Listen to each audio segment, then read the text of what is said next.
Everywhere GBS.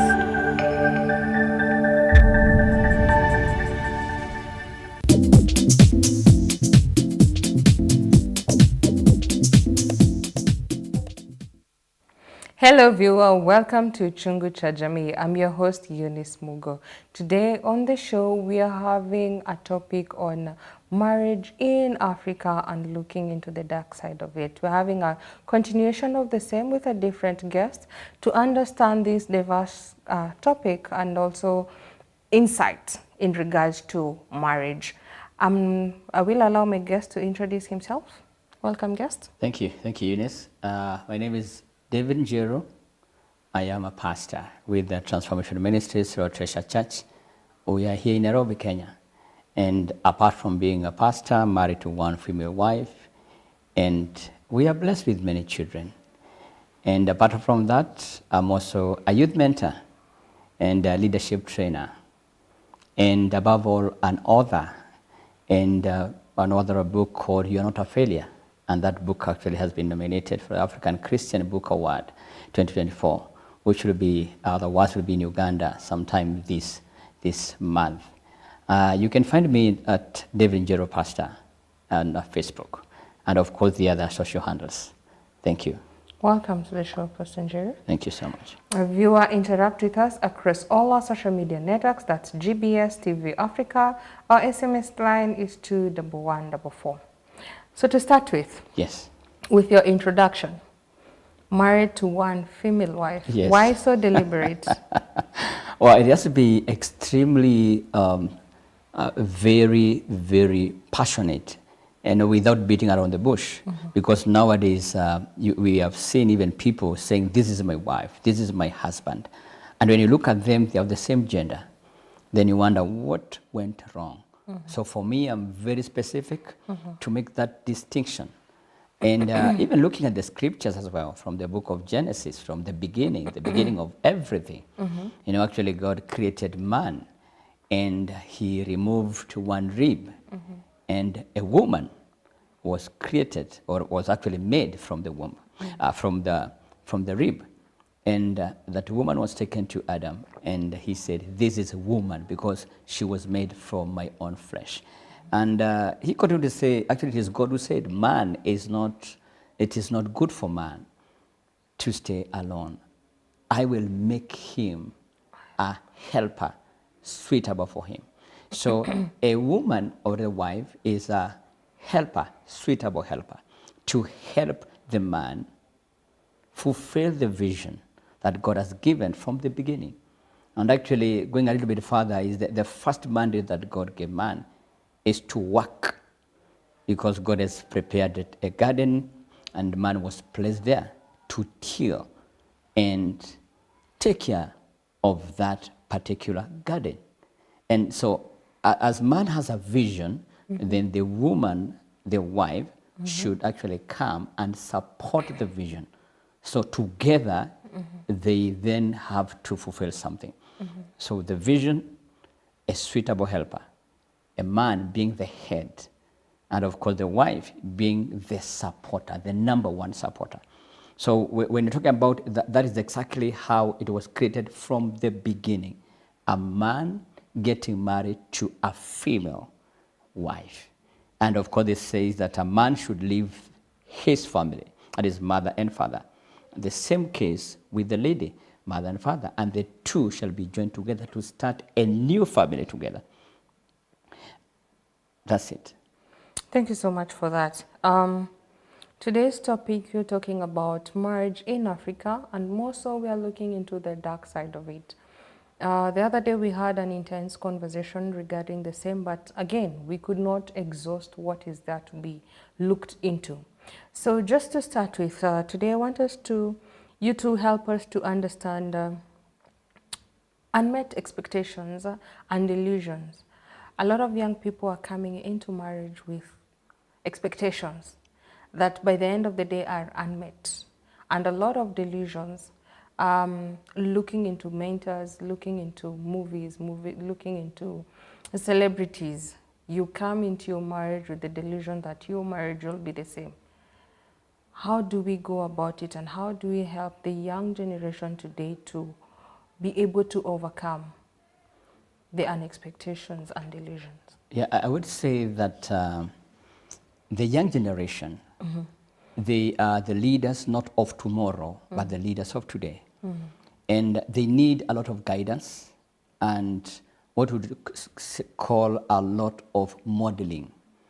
Now, they are also seeing that those who went ahead of them, they are not living up to the standard or up to what they have been thinking that they are living. So you find that there's a gap also and to what they are also entering into.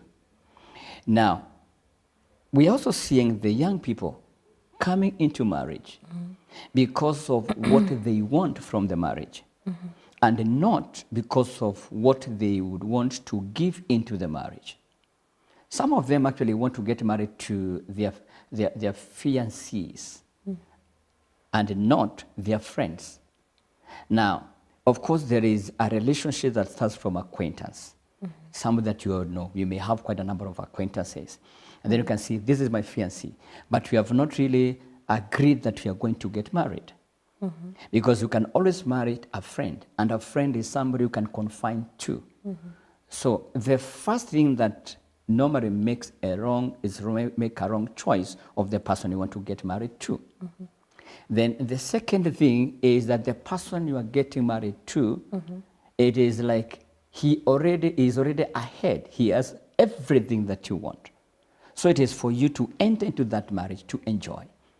But the correct position should be, what am I adding into this marriage? Because when you come with that expectation that I'm getting everything ready, the question is, who got this from where? Remember, a marriage is made up of two people committed to a certain cause. And that is why most of the young people, they miss it because they don't sit down and agree, this is how we want our marriage to be. This is our vision. This is where we are. And this is what we want to get. So that unmet expectation, it is because somebody came with already a predetermined idea. This is how it should be. And you see, there is a difference between the ideal and the reality.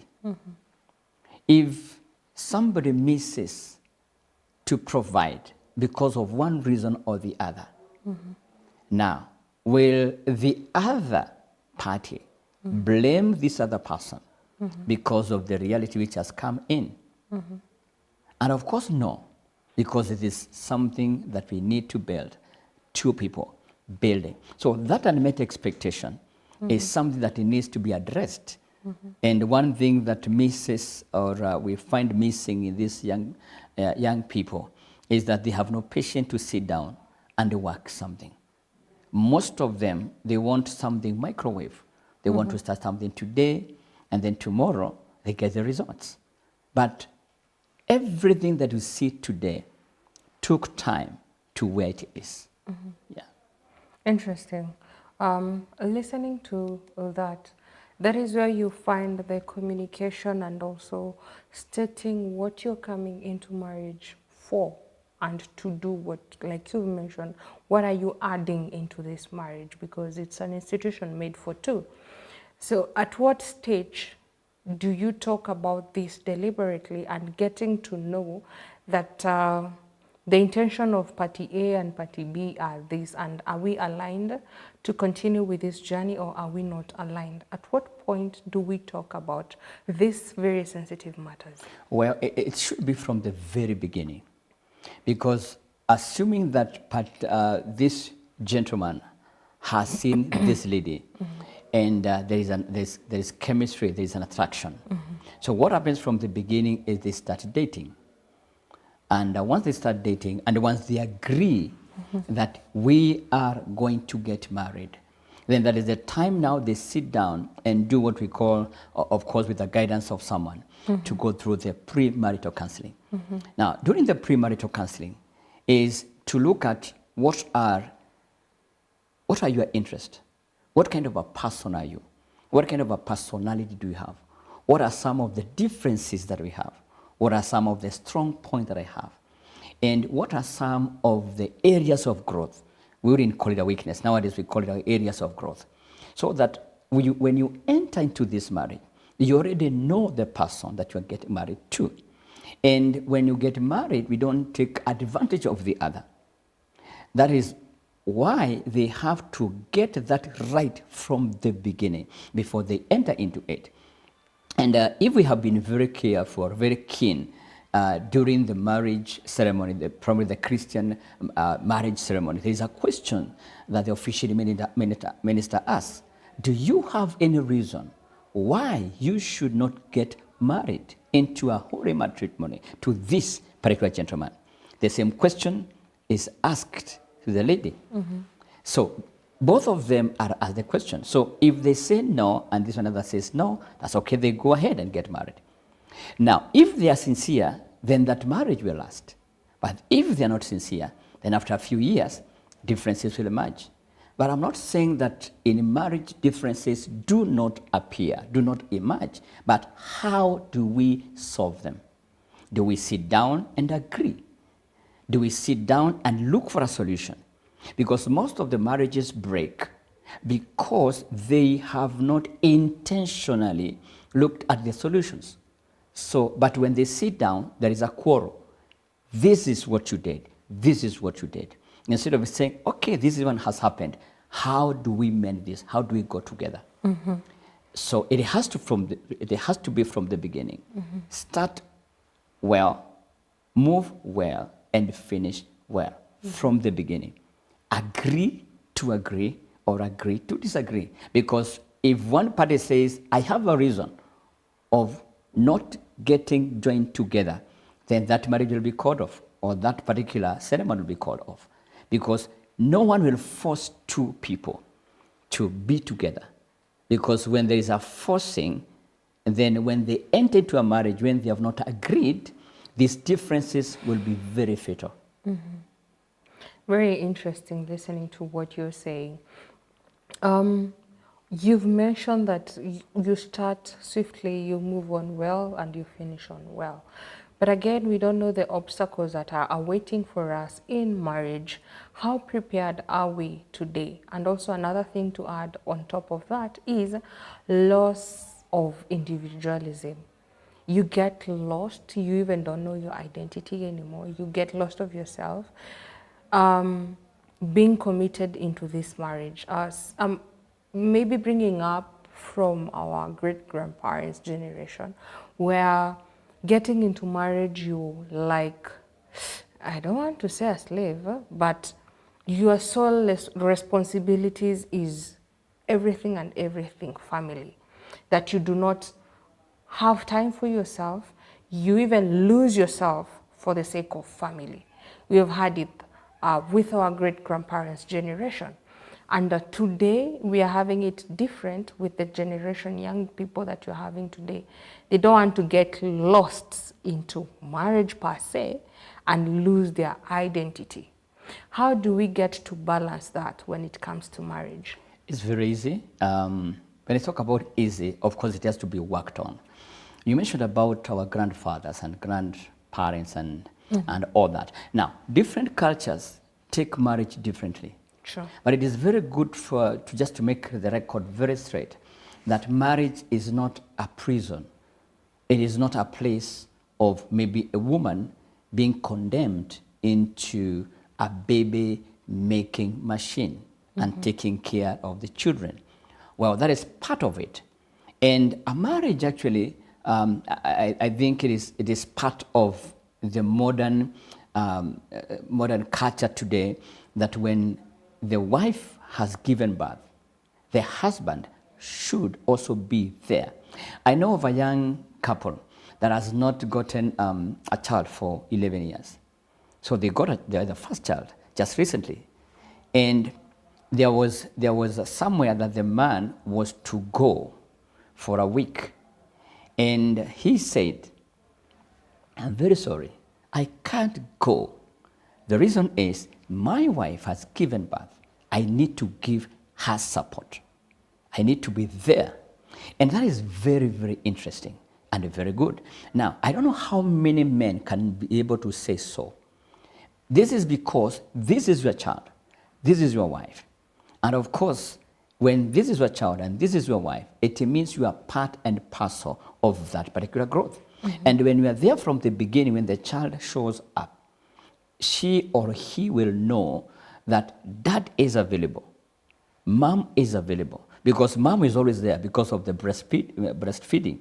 And children tend to be so much drawn unto their moms because of that fondness over time. But this must be very intentional. And of course, the balancing should be there in such a way that, of course, there is family planning. And when you talk about the family planning, it can either be natural, it can be through guidance, advice. But of course, even before you enter into the marriage, that is what I mentioned about now, the premarital counseling. Ask yourself, how many children do you want us to have? Some would say 2, some would say 1, some would say 4. Okay, if it is 2, how long duration do you want us to take a break?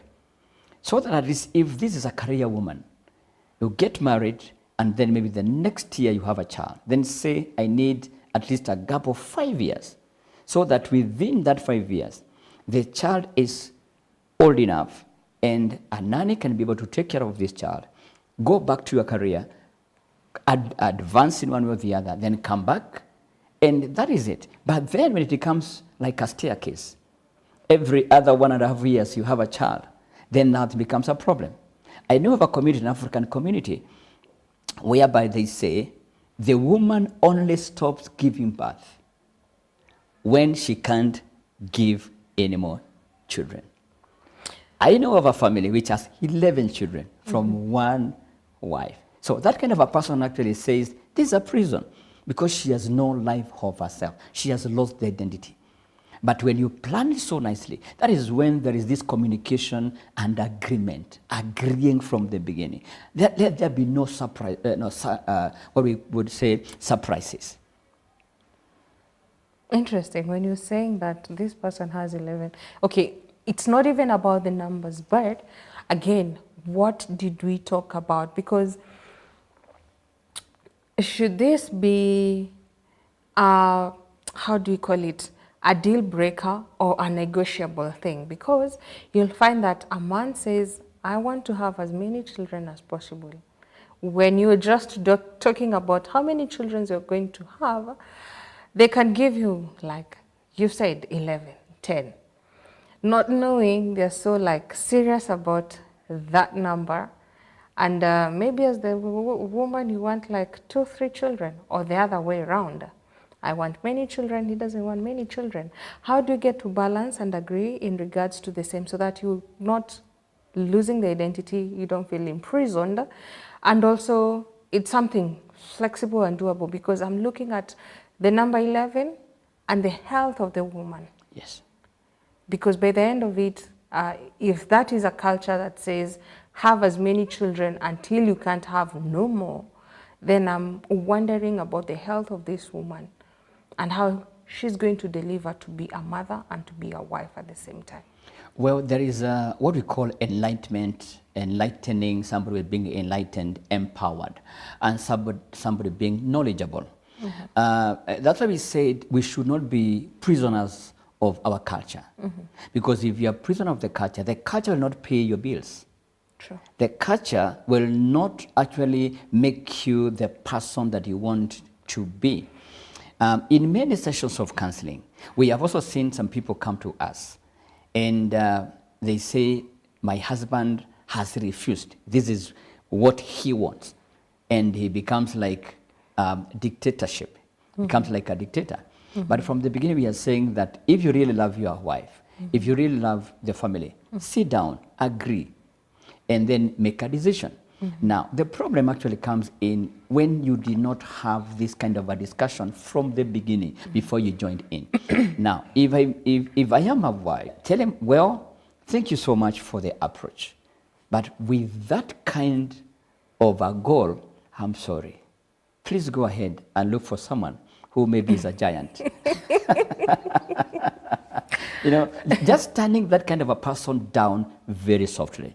Because another thing is that because we want to, you have actually fallen into love with this gentleman, head upside down, if there's anything like that, and say that I must get married to this one.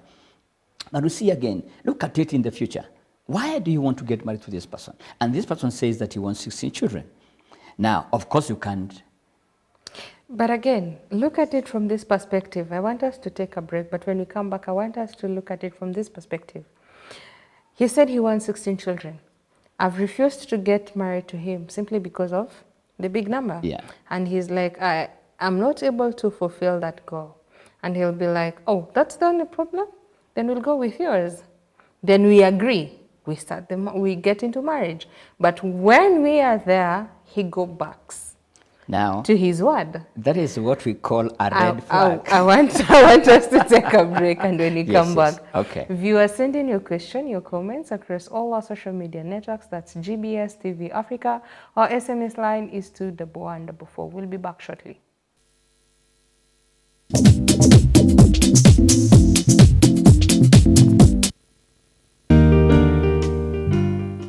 Hello everyone! Welcome to Fun. Fun. And the hyenas were there. They wanted to snatch the baby and tear that baby into pieces and eat. Today, we're going to make a cactus in a pot.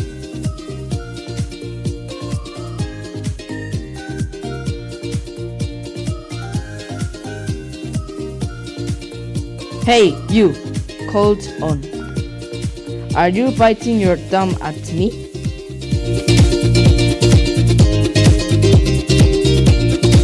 I love my mommy. I love my mommy. Yes, I do.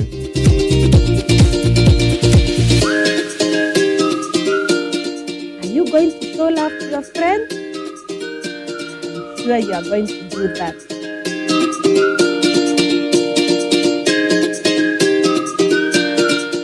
Friends, until next time, bye!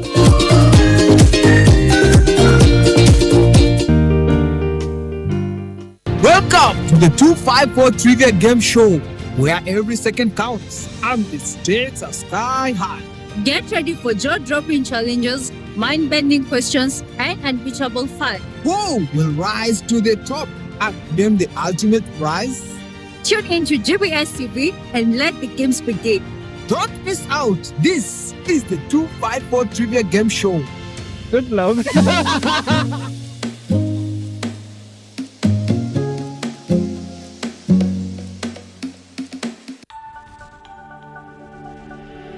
Everywhere. GBS.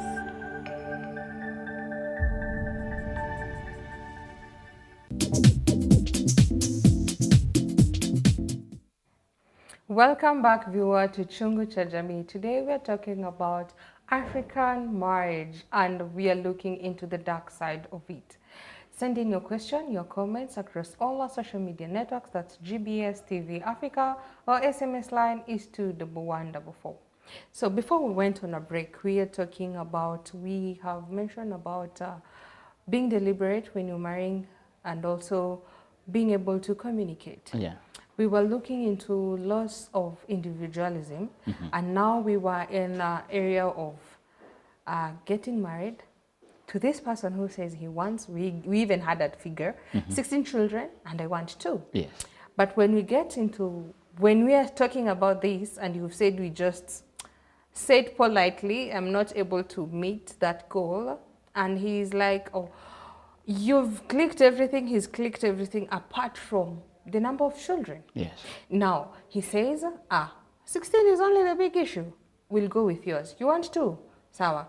At least we can do 3. You can at least add me 1 more. Okay. So you feel like, at least here we've agreed 3 is not that of a big number. Yeah. It's manageable. But when you get into marriage, you start firstborn, secondborn, thirdborn. When you're in thirdborn, he's like, but I said I want more kids, I'm providing. What is limiting you? How do you carry that? How do you carry on with that when you had already agreed? Oh, well, I wouldn't say that there was an agreement.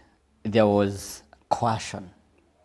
And what came out there was a red flag, because he was insisting from the beginning. I need this number, 16. That's a team of 11 and a reserve of 5. And the lady says, no, I want 2, a pair. And then, okay, he says, okay, if you have checked every other box apart from this one, then let's go with your suggestion. But then you see, that's a red flag, because it's a lie. Because, as you mentioned, the gentleman wants this lady to enter into the box of marriage. But I would counsel and advise, let us not use the boxes. Let us think without the box, not even outside the box. Because when you see something here and there was an insisting, so it means it's a trap, and you can't walk into a trap when you see that. Well, I know that some of us, or some of the people who want to get married, I wouldn't call it desperation, but they are quite eager to enter into it. But why would you enter into it so fast? And even during our premarital counseling, we normally say, do not be in a hurry to make a decision to enter into marriage. Because entering into a marriage is very simple. But getting out of it is very nasty. It's very difficult. True. Let me give an example. Recently, there was a very big wedding somewhere. I witnessed a very big wedding. And this lady says that I love the man. And the man had a facade, had a kind of a mask, because he wanted this lady as a wife. So they get married. Even before 1 year ends, the man starts drinking. The man starts coming home late. And when the wife asks, where have you been? They says, none of your business. I have come in. And the wife feels, I am in the wrong place. They start quarrel.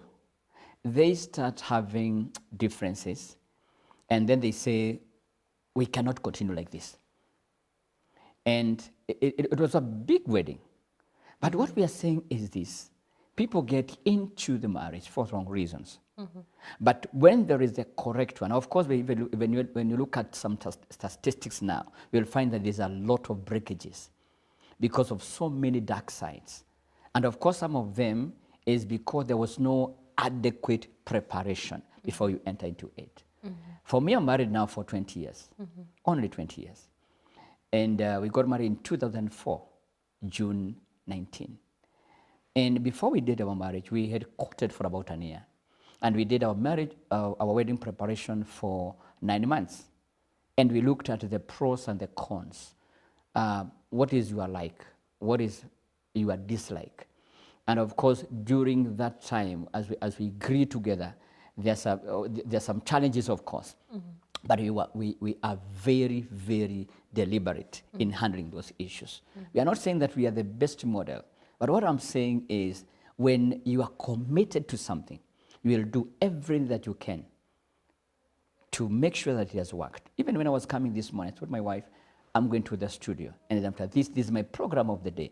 So she expects at any given time, if she thinks about it, she may know where I am, because I say this is my program of the day.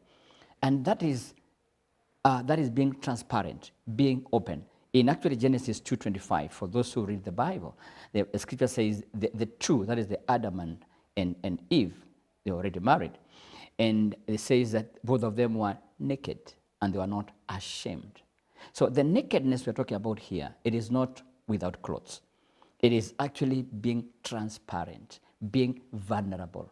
How vulnerable are we with our spouses? You may even want to ask, for those who are married, how many people does your spouse know the M-Pesa PIN of your number?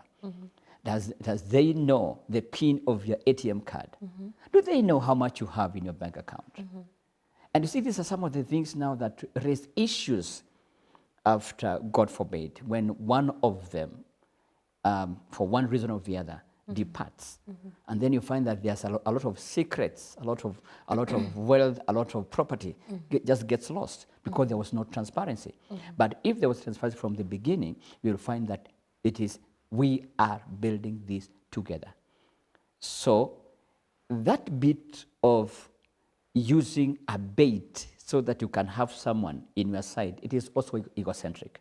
Egocentric ni kujipenda, loving yourself.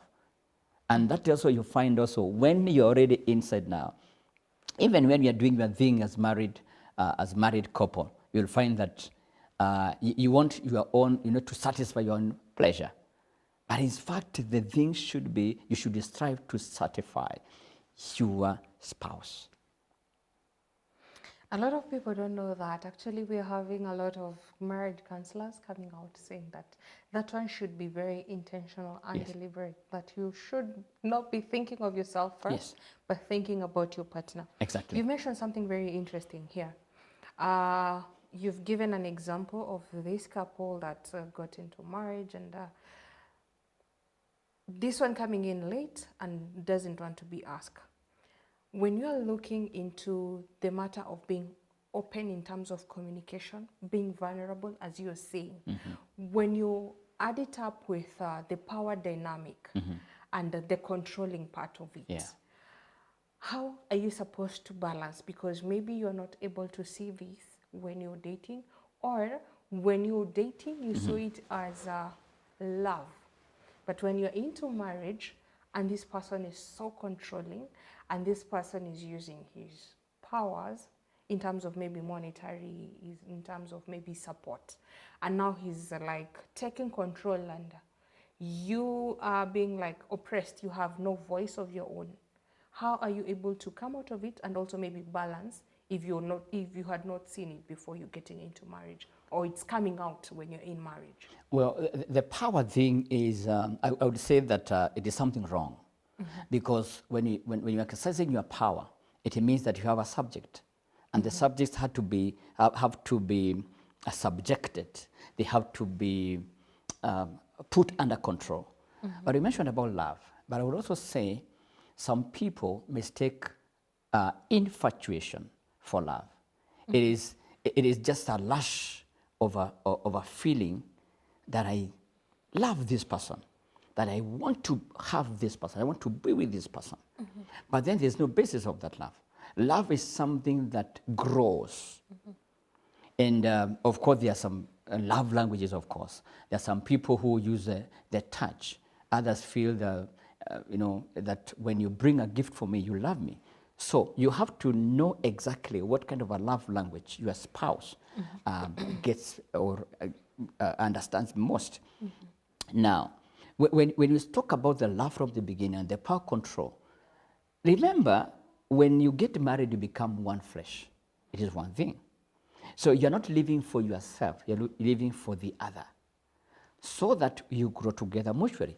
I've also seen in the streets and also in the social circles that a gentleman is holding the hand of the wife, and then they seem to be in love. But actually, you look at the way they're holding, you see that there's no chemistry here, because anashikilia huku mwisho, like the end of the fingers. But if there's love there, of course, as counselors, we look at different body languages. So if you really love somebody, just clasp the hand, but not the fingers like this. It is like something which is hot, so you are feeling that the fingers are getting burnt. So, and even the walking style, you find that they may not be holding, but one is one step ahead of the other. You should actually walk alongside, not one ahead of the other. Now, the power control also comes because the man feels that I am the man here. I need to show myself that I'm a man. But it doesn't know that this is not a place to display your ego. This is a place for you to show your leadership. Because it is not a place of work whereby you give orders. This is a place whereby you feel, I am embraced here. So when you make it as if it is an order, it is a do or don't, then you're already creating a barrier. There is already a big gap. But then you should be able to bring in your spouse closer to you. Because if you are a kind of a person who displays power, then your spouse will feel a little bit difficult and hard to come and approach you. So if you're not approachable because you're behaving like a boss in your own house, then it becomes very difficult. So that power thing, you have to say, well, I am just a leader. Let's do this together. How can you do this? And one of the things that, one of the areas that can help men, just to bring down that power schism or power gap is just to know that you are not Alpha and Omega. You are not everything. Learn to consult. Learn to ask questions.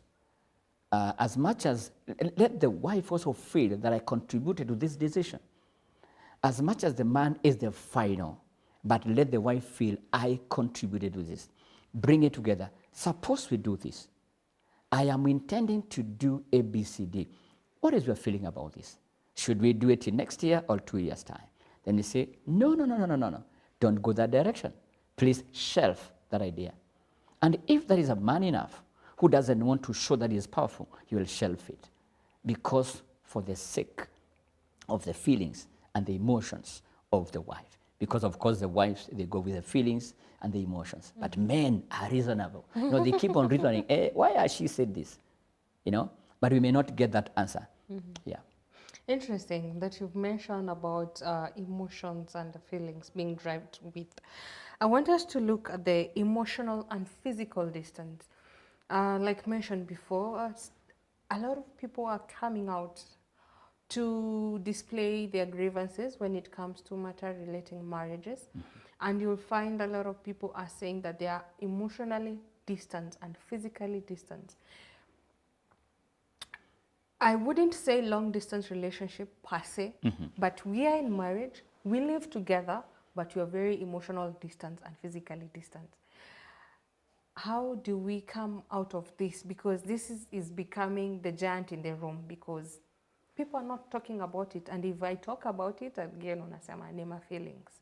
So how do we balance? You said men are very rational in terms of thinking, they're not emotional, and women, we are, true, but how again do we come together? Well, even men are emotional, but they rarely show it. Even the African culture, we're talking about the African marriage here. The African culture actually says men should not even cry in public.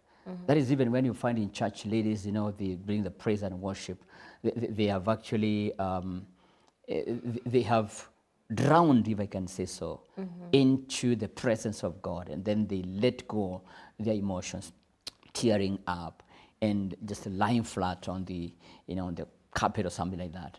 And then the man is just standing and feeling, what is happening here around here? It is because they don't want to show themselves. They don't want to lay down prostrate in their suits. It is partly because of the ego, and partly because of their rational. They are thinking, now if I do this, what would happen after this? But just balancing that is, we have to know what works in our marriage. It is not what we saw in a movie. It is not what we saw as a TV series. No, this is a unique marriage. And when you know that each and every person is built or is made different, we run a program called School of Excellence. And the School of Excellence, we teach people how to identify their purpose, their uniqueness, and how they can be a brand.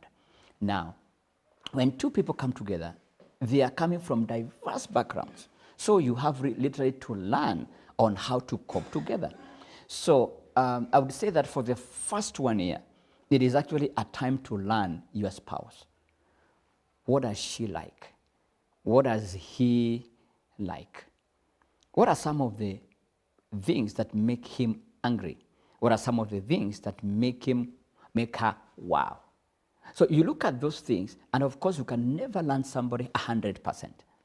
But the little that you know, let us keep building that. So if you are emotional, then I appeal to your emotions.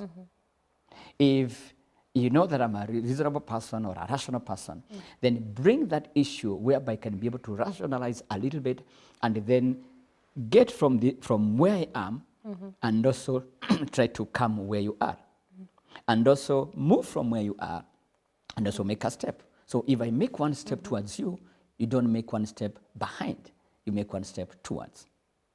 And so you seed your ground, I seed my ground, then we compromise for the sake of the peace of this relationship and this marriage. But then we have a major problem whereby there's some what we call the political language, grand standing. You stand your ground, I stand my ground. I am right, you are right. Now, when we say, when I keep on saying I am right, and you are also right, we can never move. That is where now we get rifts and differences. And some couples don't even speak for a whole week. Recently, I had a couple just coming for therapy. Then they said, you know, for the last 1 year, we have not slept in the same bed. Wife there, me there. But we meet for breakfast, saying hi, hi. Everybody goes, does whatever he does. But outside there, people think this is wow, this is a good couple, good example. And sometimes when they drive on the same car, the man is driving, the wife is there driving, but not talking. Everybody is focusing ahead. Then you're wondering now, what kind of a traffic is ahead? Or what kind of a movie are we watching ahead there? No conversations at all. So that chemistry is no longer there. So, but to make this even simpler, let us make deliberate efforts to bridge the gap. The gap may not be narrowed completely, but because you have your own personality, I have my own personality. But let us learn to accommodate the shortcomings of the other couple, or the other person, not the other couple, the other person, the spouse, so that we are moving in the same direction. And one of the things, one of the greatest therapies is actually getting out, having a meal together. Well, I'm sure that you can eat a meal in the house, but why don't you just go out there in the garden, in a garden restaurant, sit down and under the breeze of the evening, and, you know, and just say, well, you know, your meal is lovely, but let's also taste this, which has been made by somebody else. Then you say, which areas would you want me to improve on? And then you say, wow. Like the other day you came and said, Wewe.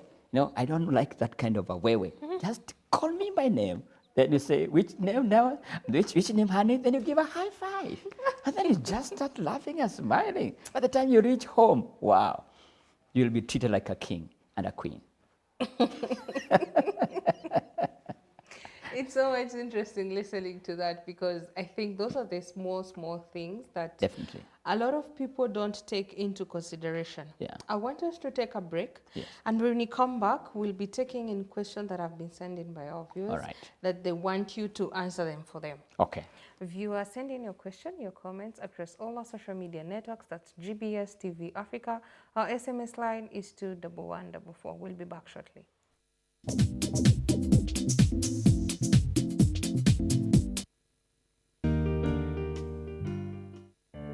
Hello everyone, I'm so much thankful to have this precious time to actually share with you the Word of God.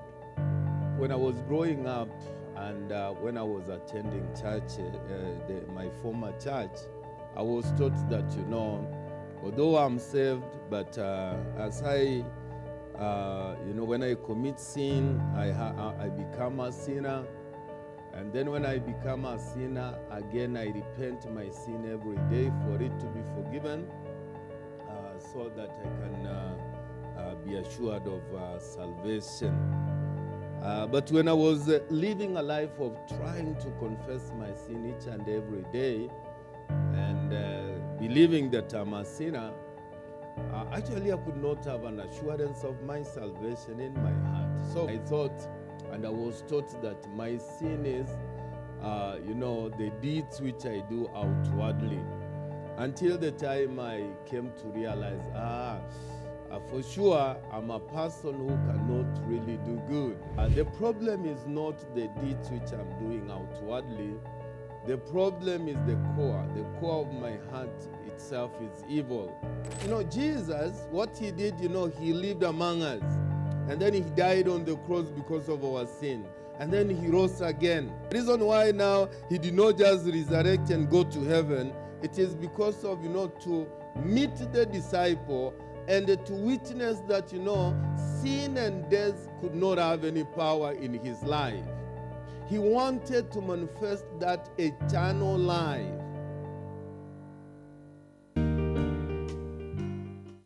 Here is where we keep it real.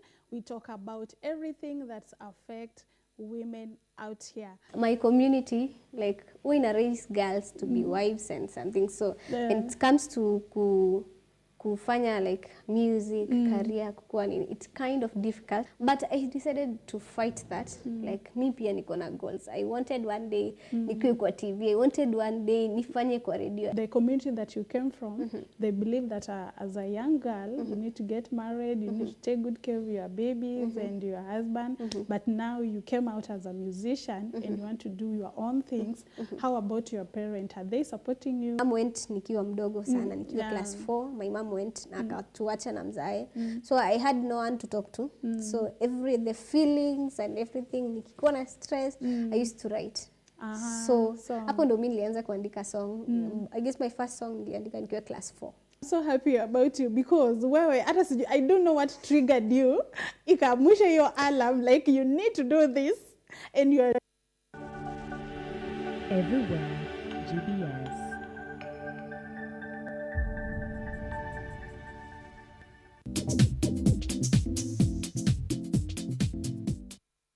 Welcome back, viewer, to Chungu cha Jamii. Today we are talking about marriage in Africa and more so looking into the dark side of it. Send in your question, your comments across all our social media networks. That's GBS TV Africa. Our SMS line is 21144. So, Mr. Njero, before we went on a break, I had said that when we come back, we are looking into the questions that our viewers have sent in. So, one of the questions that is being asked is, how do you get into marriage and this person is not communicating and assuming that when you get into marriage, he or she will be able to be communicating to you? The issue of communication in marriage is something that you keep learning. As we said, these are two different kinds of people. You were independent before you came into the marriage. But now you should know that there is another person. Let's give a good example. When you are single, I'm not saying this is how singles behave, but it's an example. You have your bed and you sleep filling the whole bed at the middle. One leg facing north, the other one south. Now, when you come into the marriage, you have to communicate that as much as this is how I used to sleep, there is somebody else next to me, so you have to make room. Now, if you don't like tea with 2 teaspoons of sugar, then communicate, I take tea with 1 teaspoon of sugar. But don't wait until the sugar is put into the tea, stirred, it is served. Then you say, this is a lot of sugar. It's a conflict. So we need to understand, to communicate, to be understood, so that we can also respond and not react. Because reaction is negative. Responding is positive. You can just taste a cup of tea and say, well, this tea seems like it has a lot of sugar. Not saying this tea has a lot of sugar, I won't take it. If this is the kind of a person I married, it's already a quarrel. But if you put it softly, with a very understanding tone, the other person will understand. But we have also been taught, because of our culture, when you go out of the country, some of the countries know Kenya as a very, very, we can say that they are hard. When I say hard, they take action immediately. Like, they are very aggressive. But you see, you cannot be aggressive to the person you love. But if you have to be aggressive in love. But not, not in putting the other person down. Whoa, Communication. interesting. There's another question that is coming in. Yes. How do you handle a moody spouse who everything to her is moody? You talk to him, he's well. You having issues, you don't know about it. You ask her, she said, "Niko tu sawa." Okay. But again, she's very moody and you cannot even communicate or pass any information. In fact, that is the cue. When somebody says, "Niko tu sawa," utajua Hayuko sawa. And you see, that is where most of I mean, us... that is for the sake of peace. for That is crying not out. peace. That is a time bomb. Because if you are sour, then you could be smiling. You could be laughing. But now you're moody. We know, of course, the ladies, because of their cycles, there are some days that, of course, they are not at top notch.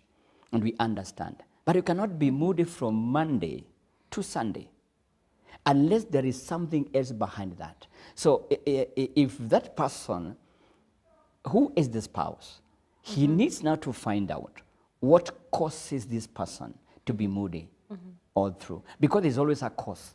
We as counselors, when we do some counseling, we look at the cause. It's like a tree. When you see like a tree, we don't look at the branches and the fruits, nor the stem. We want to look at how did this fruit come here? There is a root.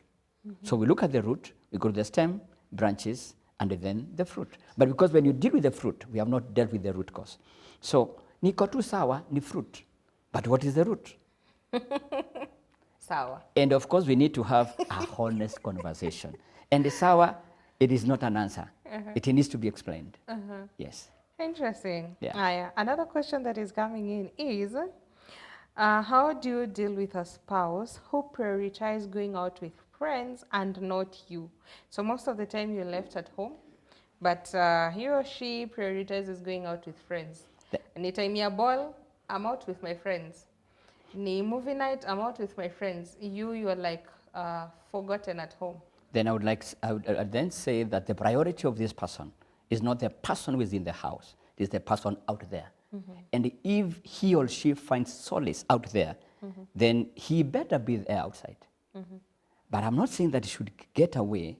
But what we are saying is that he should bring himself at home. If it is ball, there's a TV there. If it is a smart TV, go in through the internet. Get the channel that is showing and watch the TV. Why can't he watch or she watch the movie or the football with the best friend, who is the wife or the husband? Who said the wife is the best friend? Because if he is not the best friend, then why are you married? You're married to your wife, not your best friend. He should be a best friend. If not, then there is work to be done. Because I've heard this statement before. Which statement? A person saying, yes. If I'm not my woman's best friend, if I'm not my woman's first support system, there's that chain or something. Okay. It's either me or no one else. But I find that statement to be very selfish. But you see, when somebody says it's either me or nobody else, they are very jealous about their marriage. And actually, you should be jealous about your marriage. Now, let me give an example. Let's say you are walking with your husband, and then the husband turns to look at another lady. Labda alikuwa anasoma na yeye anaona kama wameonana hawajaonana. You see, you have not even asked that question first, but you have just seen him just turn. The first thing for you to ask is, excuse me, what are you looking at? Then the husband, if it is a genuine case, will say, all right, you know this lady, tulikuwa nasoma na yeye. Is it okay if I say hi? But if that happens to 2 or 3 ladies the same day, then you know this gentleman has a problem with his eyes. He has a problem with his eyes. How so? Yes. That's not a big deal. It is a big deal. How? Why would you want to eat food on display, and yet you have your own food in the house? You want to eat food on display? Yes, because this I thought the songwriter said unakula tu kwa macho. Anyway. Hapana, si mambo ya macho. Kama ni macho, acha kulia kwako. You said you have a problem with the eyes. Yes, problem with the eyes and not glasses. So in other words, what we are saying here is let your eyes be trained to look straight into the eyes of your spouse. And if you are not able to look straight into the eyes of your spouse and maybe say, I love you, honey, and mean exactly what you say, then that's what you're saying we have a problem. Because why would you look at somebody else out there? That means you have some ideas about that other person. So those ideas, let them be caged in the house. I have another question. Yes. This is, I want to ask. What happens if I get married to this person, and this person, me, I'm from the school of thought my husband could be my best friend, Ama could not be my best friend. But like you've said, then that is the wrong marriage if you're not married to your best friend. So what happens if you're married and not to your best friend, and you have your childhood friend stroke sweetheart that you've grown together and you had envisioned living together, but something happened and you guys were separated, and now you're coming back to rekindle after one person have moved on or the other person moved on, maybe got married, got a child, this one could not work out because you went to pursue your dreams, so forth and so on, and then now you're back and now he sees or she sees this is now. How do you now balance if now you are the third party? There's no balancing there. You just cut yourself off. How do you cut yourself off? I'm married. It's the childhood sweetheart who has come back. Should I divorce this person? Now, I'm not talking about divorcing, because now... How are you going to cut yourself off then? You see, we are talking about relationships. These are two different relationships. The childhood relationship and the relationship that we have right now. Now, there is a problem with decision making. Decide. Let's say it is not a Christian marriage. If it is not a Christian marriage, okay, there's some community that say that you can even get married to one or two people. But no, now, you're talking about Christian marriage. yes. If it is a Christian marriage, where you are now, wewe jenga kwako, wachana kule kwingine. You know, there's an English saying that says, grass is greener always on the other side. So what we are saying here is, because you have made a decision to love this person, you may not be the best friends for now. I made a decision simply because the other person was not there, but now the other person is back. What do I do? Anyway, let's continue this conversation online, because we're running out of time for the TV program. Yeah. But we'll continue this conversation online. Wow. Maybe your last words. Well, my last words is there's no anyway, and because you have made a decision to get married to this particular person, please cultivate your marriage. That's what my last shot would be. Cultivate your marriage. Please don't say that I would have done this decision. I would have done this way. That's why we find that even some people, they are married here, but they're actually seeing some other people secretly because they believe they're friends. Let's continue this conversation online across all our social media networks. That's GBS TV Africa. Our SMS line is 21144. Till next time, have a nice time. Goodbye. Thank you.